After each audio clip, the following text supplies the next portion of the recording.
नमस्कार. अध्याय क्रमांक 13, ओवी क्रमांक 352 ते 359. अर्जुना रे प्रियोत्तम, असा जो विना आक्रोश, क्षमा बाणवी अंगात, थोरवी येतसे ज्ञानास तेथ. अर्जुना असा तो पुरुष, तिथेच खरे जगते ज्ञान. आता सांगतो तुझला ऐक, आर्जवाचे रूप. प्राणांचे जे असे प्रेम, कोणीही मग असो तेथ. सर्वांठाई एक समान, त्यास म्हणावे आर्जव. सूर्य का कधी देतो सांग, तोंड पाहुनी प्रकाश. तसेच घेते सामावून, आकाश साऱ्या जगास. तसेच नसे ज्याचे मन, माणसा माणसा प्रति अलग. आणि वर्तणुकीत नसे कोणता भेदभाव. ओळखीचे सारे जग, सर्वांशीच त्याचे आप्तबंध. आप पर हा भेदभाव, असे नसे जेथे भाष्य. भलत्या सलत्याशी ज्याचे सख्य, पाण्यासारखी वागणूक. ना उमटती वितंडवाद, चित्ती त्याच्या. वारा जसा वाहे सरळ, तसे त्याचे विचार. नसे संशय आणि लोभ, मनामध्ये. भगवंत म्हणतात, अरे प्रियोत्तम अर्जुना, असा जो कोणी विना आक्रोश अंगामध्ये क्षमा बाणवतो, तिथेच ज्ञानाची थोरवी वाढीला लागते. असा तो पुरुष असतो, तिथेच खरं ज्ञान सामावलेलं असतं. आता तुला आर्जव म्हणजे काय आणि त्याचं रूप कसं असतं ते सांगतो. प्राणाचं जे प्रेम असतं, मग तिथे कोणीही असू दे, ते सर्वांठाई एक समान असं असतं. त्याला आर्जव म्हणायचं. सूर्य कधी कुणाचा चेहरा पाहून प्रकाश देतो का? तसंच आकाशही सगळ्या जगाला एक समान सामावून घेतं. तसंच ह्या आर्जवी मनुष्याचं जे मन असतं, ते माणसाप्रती वेगळं वेगळं नसतं आणि त्याच्या वर्तणुकीमध्ये कुठलाही भेदभावही नसतो. सगळं जगच त्याच्या ओळखीचं असतं आणि सर्वांशीच त्याचे आप्तबंध असतात. आपपर हा भेदभाव तिथे नसतो आणि ही भेदाची भाषाही तिथे अस्तित्वात नसते. भलत्या सलत्याशी ज्याचं सख्य असतं, पाणी जसं सगळ्यांना एकसारखी वागणूक देतं, तसाच हा मनुष्य सगळ्यांशी वागताना एक समान वागतो. त्याच्या मनामध्ये वितंडवाद कधीच उमटत नाहीत. वारा जसा सरळ वाहतो तसेच त्याचे विचारही अत्यंत सरळ असतात आणि मनामध्ये कुठलाही संशय आणि कुठलाही लोभ नसतो. अध्याय क्रमांक 13, ओवी क्रमांक 352 ते 359. धन्यवाद. नमस्कार. अध्याय क्रमांक 13, ओवी क्रमांक 360 ते 367. आईच्या पुढती येण्यास मूल जसे निशंक, तसेच करे तो मोकळे मन. लोकांसमोर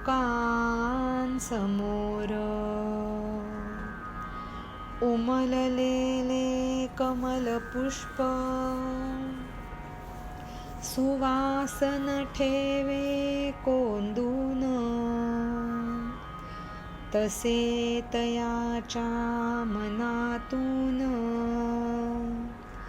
खाचा खोचा न येती दिसून. रत्न स्वतः निर्मळ किरणे त्याची अतिविमल, तसेच ज्याचे पुढे मन कृती होतसे मागून. मनी न कोणता संकल्प आत्मानुभवी असे तृप्त. सर्वांपासून जरी अलिप्त न करे कशाचाच त्याग. दृष्टीत ज्याच्या नसे कपट बोलणे सदा सरळ स्पष्ट. क्षुद्र बुद्धीची वागणूक नसे कोणाशीच. ज्याची दशेंद्रिये सरळ निष्कपट तसेच शुद्ध. मोकळे ज्याचे पंचप्राण अष्टौ प्रहर. अमृताच्या धारे समान अंतःकरण ज्याचे सरळ. चिन्हांचे या तो माहेर सांगावे फार काय. अर्जुना असा पुरुष मूर्तिमंत तो आर्जव. ज्ञान करत सेवास त्याचे ठाई. आर्जवी मनुष्य कसा असतो हे सांगताना भगवंत म्हणतात, आईच्या पुढे जसं मूल निशंक होऊन येतं तसाच हा मनुष्य लोकांसमोर आपलं मन मोकळं करतो. उमललेलं कमळाचं पुष्प सुवास आतमध्ये दडवून ठेवू शकत नाही, तसंच याच्या मनामधून कुठेही खाचा खोचा दिसून येत नाहीत. रत्न हे स्वतः निर्मळ असतं आणि त्याची किरणं तर अत्यंत विमल आणि शुद्ध असतात. तसंच ह्याचं मनही आधी पुढे येतं आणि कृती त्याच्या मागून होते. मनात कुठलाही संकल्प नसतो. आत्मानुभवी तो अत्यंत तृप्त असतो. सर्वांपासून जरी अलिप्त असला तरी तो कशाचाही त्यागही करत नाही. ज्याच्या दृष्टीत मुळीच कपट नसतं. त्याचं बोलणं सदा सरळ आणि स्पष्ट असतं आणि कुणाशीच तो क्षुद्र बुद्धीने वागत नाही. ज्याची दश इंद्रिय सरळ, निष्कपट आणि शुद्ध आहेत आणि ज्याचे पंचप्राण मोकळे आहेत, एकदा दोनदा नाही तर अष्टौ प्रहर सदा सर्वदा. अमृताच्या धारेसमान ज्याचं अंतःकरण सरळ आहे आणि ह्या सगळ्या चिन्हांचं हा मनुष्य म्हणजे माहेर असतो. आता फार काय सांगावं. हा जो पुरुष आहे तो मूर्तिमंत आर्जव असा समजावा, ज्याच्या ठिकाणी ज्ञान वास करत असतं. अध्याय क्रमांक 13, ओवी क्रमांक 360 ते 367. धन्यवाद. नमस्कार. अध्याय क्रमांक 13, ओवी क्रमांक 368 ते 375. आता यानंतर सांगतो तुझ चतुरनाथ, गुरुभक्तीचा प्रकार, करावे त्याचे श्रवण. जेथे होतसे भाग्योदय, गुरुसेवा ही अशी जमीन, करते जी ब्रह्मरूप, शोकग्रस्त जीवास. सांगेन ती आता तुझ, करोनिया सुस्पष्ट. द्यावेस मात्र तू लक्ष, एक वटून. घेऊनी सारे जलसंपत, गंगा समुद्रात करते प्रवेश. अथवा प्रविष्ट होती वेद, ब्रह्मपदात.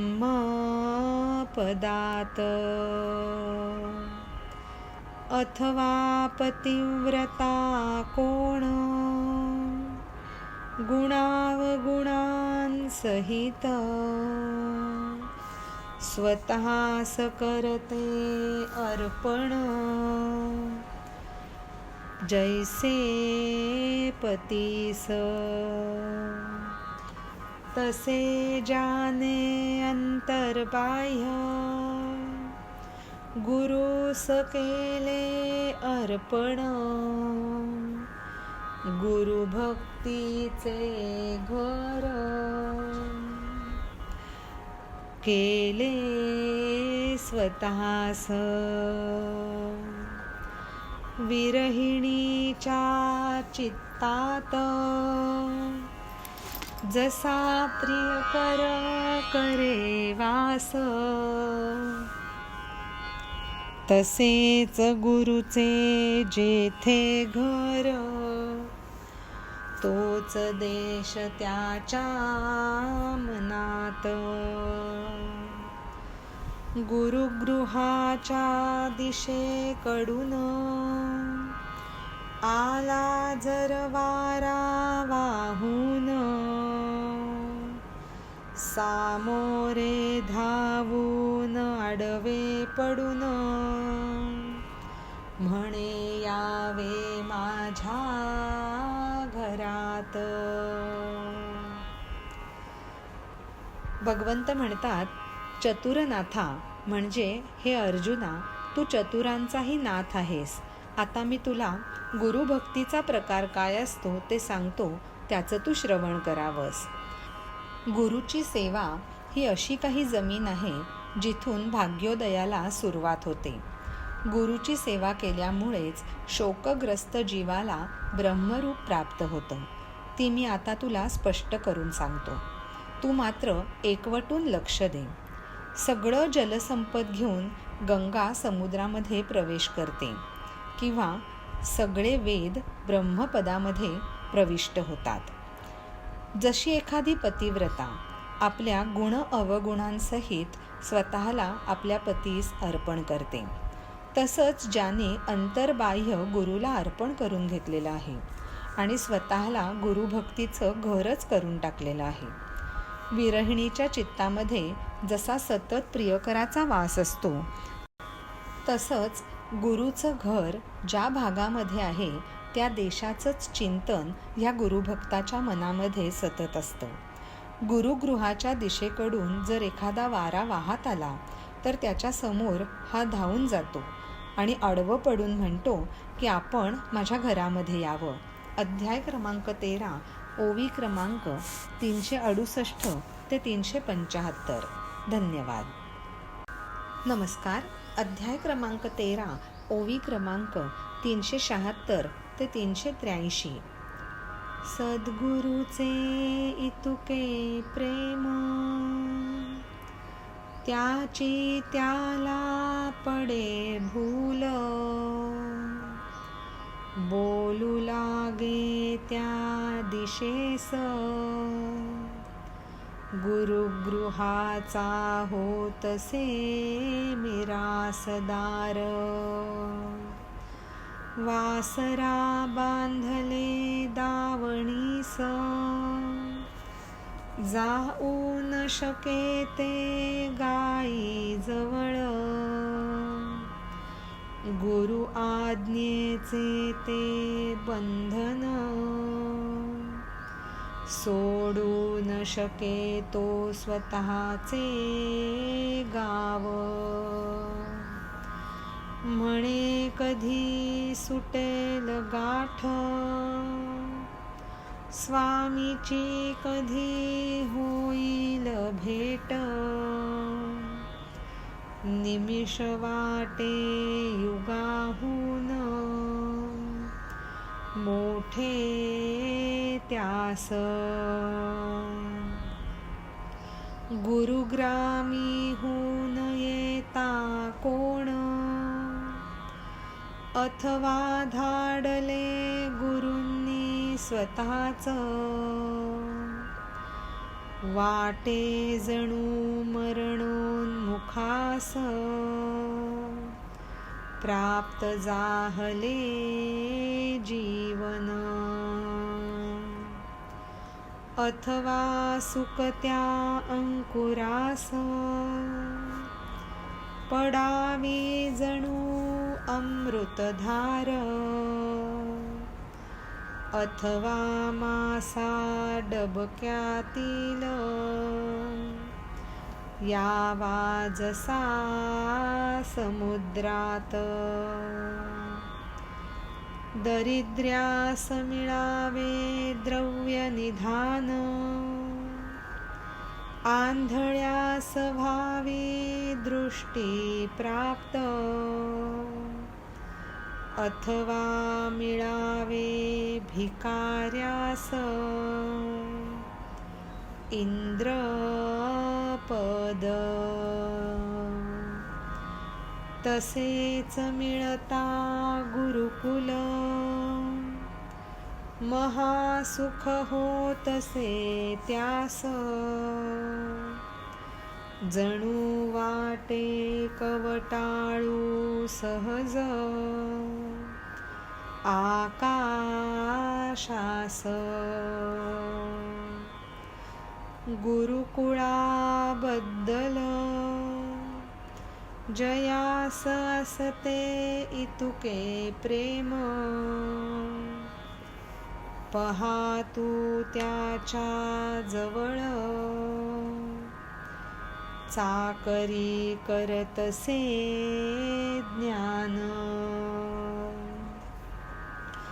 अशा ह्या गुरुभक्ताला सद्गुरूचं इतकं प्रेम असतं की त्या प्रेमाचीच त्याला भूल पडते. तो त्याच दिशेशी बोलायला लागतो जिथे गुरुगृह असतं. जणू काही गुरुच्या घराचा तो मिरासदारच होऊन जातो. वासराला जसं दावणीला बांधतात त्यामुळे ते गायीजवळ जाऊ शकत नाही, तशीच गुरुची आज्ञा म्हणून तो स्वतःच्या गावामध्ये राहतो आणि ती आज्ञा बंधन म्हणून पाळतो. त्याला असं वाटतं कधी एकदा हे बंधन आणि त्याची गाठ तुटेल आणि स्वामींची कधी भेट होईल. अशा वेळेला त्याला एक निमिषसुद्धा युगाहून मोठं वाटायला लागतं. गुरुच्या घरून जर कोणी आलं किंवा गुरूंनी जर स्वतःच कुणाला पाठवलं तर जणू काही मरणोन्मुखाला जीवन प्राप्त व्हावं तसा आनंद त्याला होतो. सुकत्या अंकुराला अमृताची धार पडावी तसं त्याला वाटतं. किंवा डबक्यातला मासा समुद्रात गेल्यावर जसा आनंदित होईल तसा तो हर्षमय होऊन जातो. एखाद्या दरिद्री माणसाला द्रव्याचं निधान मिळावं म्हणजे खूप मोठी संपत्ती मिळावी, आंधळ्याला दृष्टी प्राप्त व्हावी किंवा भिकाऱ्याला इंद्रपद मिळावं असंच काहीसं त्याला गुरुकुळ मिळाल्यानंतर वाटत राहतं. इतकं हे महासुख असतं की त्याला असं वाटतं आपण सहजपणे आकाशाला कवटाळून घेऊ शकतो. गुरुकुळाबद्दल त्याला अत्यंत प्रेम असतं आणि अशाच मनुष्याच्या ठिकाणी ज्ञान वास करून राहतं. अध्याय क्रमांक 13, ओवी क्रमांक 376 ते 383. धन्यवाद. नमस्कार. अध्याय क्रमांक 13, ओवी क्रमांक 384 ते 392. असा पुरुष जो मनोमन होवो निया प्रेममय, करीतसे पूजन ध्यान श्री गुरुमूर्तीचेच.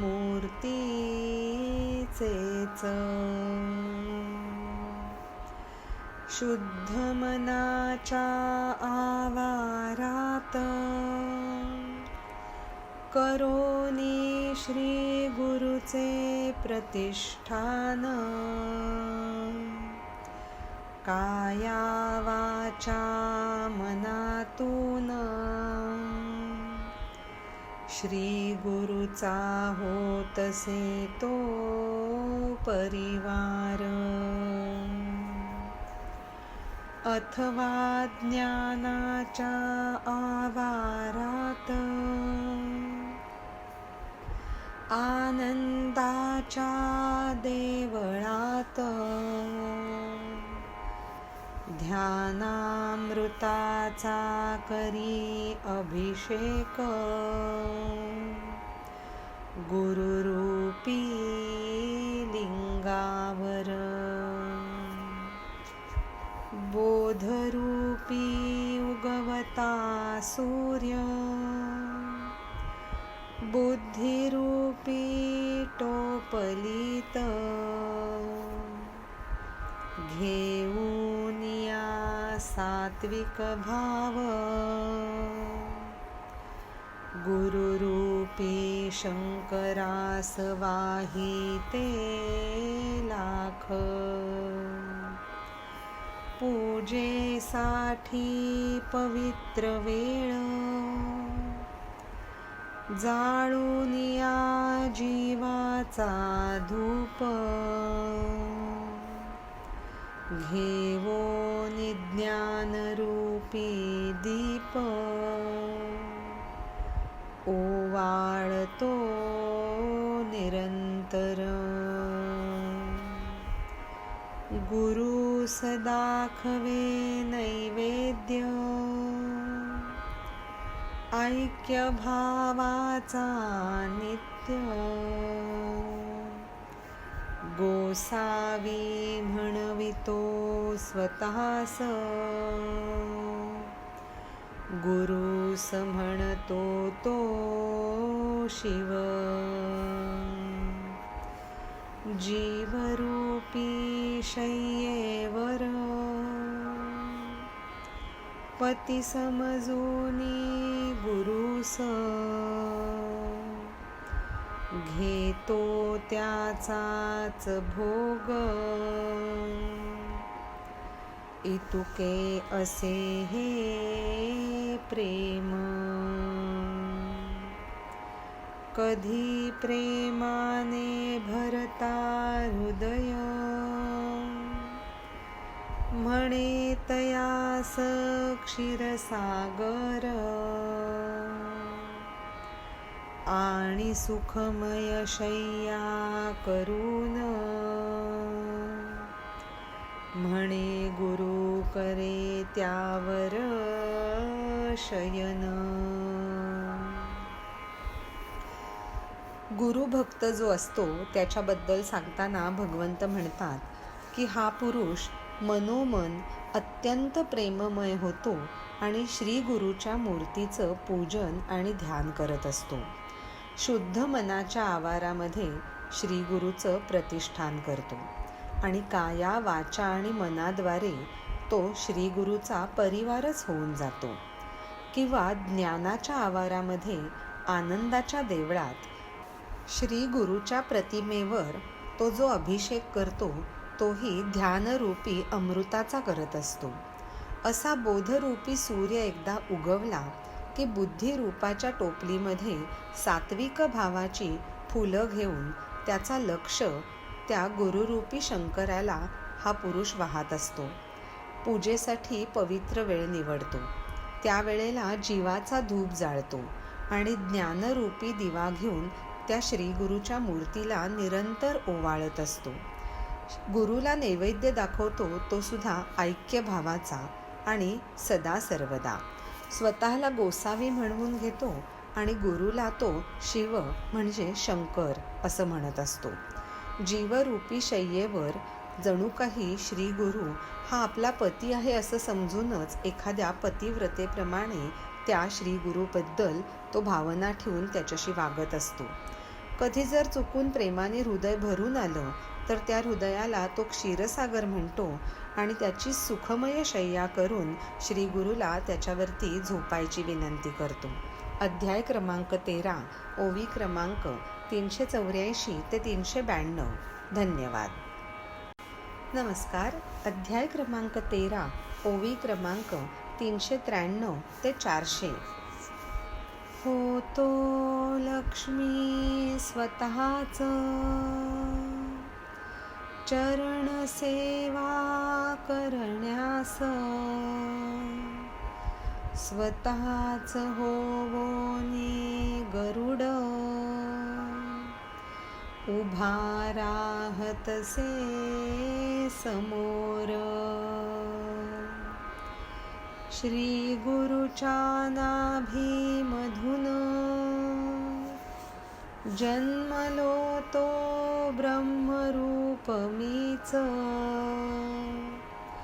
अनुभवतो असे ध्यान सुख अंतःकरणात आपुल्या.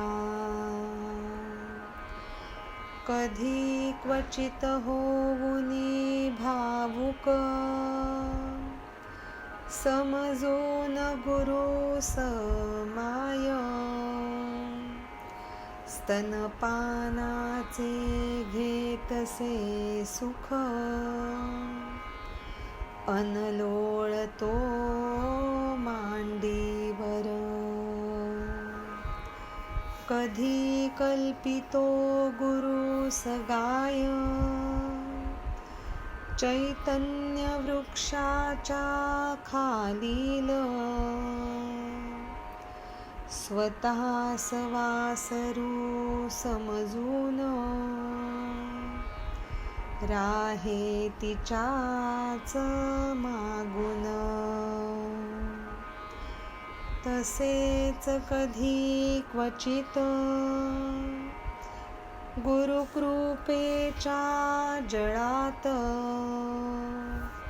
स्वतःस घेतो समजून मासोळीतो. गुरुकृपा ही अमृत नजर, स्वतः सेवा वृत्तीचे रोप. असा करीतसे संकल्प मन जाचे. जन्मले जे नुकतेच मिटलेले नेत्र न फुटले पंख. पिल्लू पक्षाचे समजे स्वतःस आणि पक्षिणी गुरुस. समजून पक्षिणी गुरुस चारा घेतसे तिच्या चोचीतून पोहणारा गुरु पाण्यात आपण धरे त्याची कास.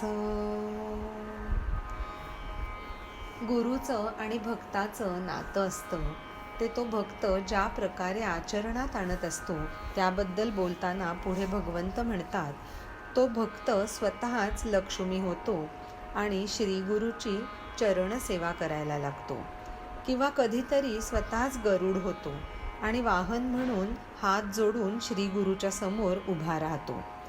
श्रीगुरूच्या नाभीमधून आपण जन्मलो आहोत आणि ते ब्रह्मरूप मीच आहे असं ध्यानसुखही तो अनुभवत असतो.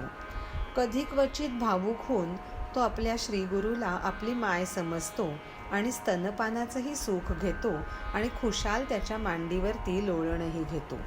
कधी क्वचित गुरूला गाय समजतो, तीही चैतन्य वृक्षाच्या खालची, आणि स्वतःला वासरू समजून तिच्याच मागे राहायला बघतो.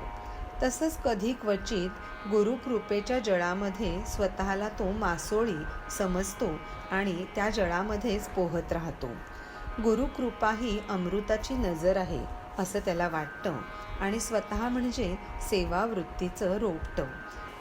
नुकतंच जन्मलेलं, पंखही न फुटलेलं आणि डोळे मिटलेलेच असलेलं पक्षाचं पिल्लू आपण आहोत आणि श्रीगुरू म्हणजे एक पक्षिणी आहे असा त्याचा समज असतो. अशा रीतीने गुरुला पक्षिणी समजून जणू काही तिच्या चोचीतून तो चारा घेत असतो आणि गुरु पाण्यामध्ये पोहतो आहे आणि त्याची कास पकडून आपणही पाण्यातून चाललो आहोत असा त्याचा विश्वास असतो. अध्याय क्रमांक 13, ओवी क्रमांक 393 ते 400. धन्यवाद. नमस्कार. अध्याय क्रमांक 13, ओवी क्रमांक 401 ते 408. भरते येता समुद्रास लाटान मागून येतसे लाट, तसेच जन्म घेते ध्यान, ध्यानामधून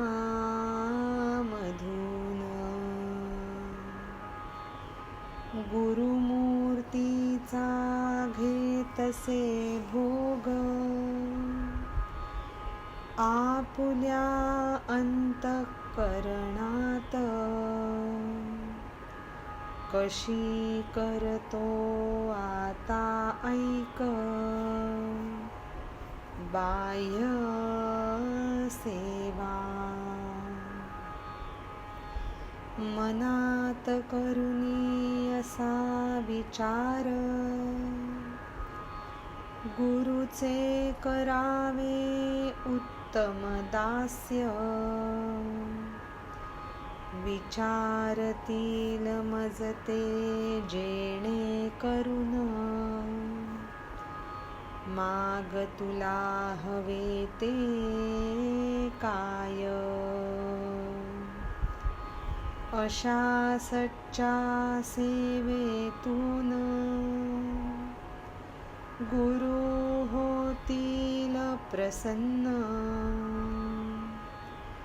मग त्या वेळेस विनंती करीन, म्हणेन देवा हा सर्व असे जो तुमचा परिवार, होवो निजावो मीच संपूर्ण तोच. उपकरणे आपली उपयुक्त, लागती पूजा अर्चनेस, तेही सर्व महाराज व्हावे मी मीच. असा मागेन मी वर, गुरु मग म्हणतील होय. मग सर्व त्याचा परिवार, होईन मीच. गुरुपयोगी वस्तू मात्र, होईन मी त्या एक एक. तेव्हा पडेल दृष्टीस, उपासनेचे कौतुक. हा जो गुरुभक्त असतो त्याच्याविषयी बोलताना भगवंत म्हणतात, तो त्या गुरुची अपार श्रद्धा करतो. समुद्राला भरतं येताना लाटांमागून जशा लाटा येतात, तसंच ध्यानामधूनच ध्यानाचा जन्म होत असतो. अशा रीतीने हा भक्त ह्या गुरुमूर्तीचा भोग आपल्या अंतःकरणात घेत असतो. आता हाच भक्त बाह्य सेवा कशी करेल ते पाहूया. हा भक्त मनातल्या मनात असा विचार करतो की गुरुची उत्तम सेवा करावी. ज्यायोगे गुरु स्वतःहूनच विचारतील की तुला काय हवं ते माग. आणि अशा सच्च्या सेवेमधून एकदा का गुरु प्रसन्न झाले की मीही त्यांना विनंती करेन. त्यावेळी मी म्हणेन, देवा, हा जो सर्व तुमचा परिवार आहे तो संपूर्ण मीच होऊन जावं असं मला वाटतंय. आपल्याला लागणारी सगळी उपकरणं पूजा अर्चनेसाठी जी उपयुक्त असतात तेही मीच व्हावं असं मला वाटतंय. असा जर मी वर मागितला तर मग गुरुसुद्धा होच म्हणतील आणि मग त्यांचा सर्व परिवार मीच होऊन जाईन. गुरुच्या उपयोगी असणाऱ्या एक एक वस्तू मी जर झालो तर मी जेव्हा गुरुच्या दृष्टीस पडीन तेव्हा मग त्या उपासनेचं कौतुकच होईल. अध्याय क्रमांक 13, ओवी क्रमांक 401 ते 408. धन्यवाद.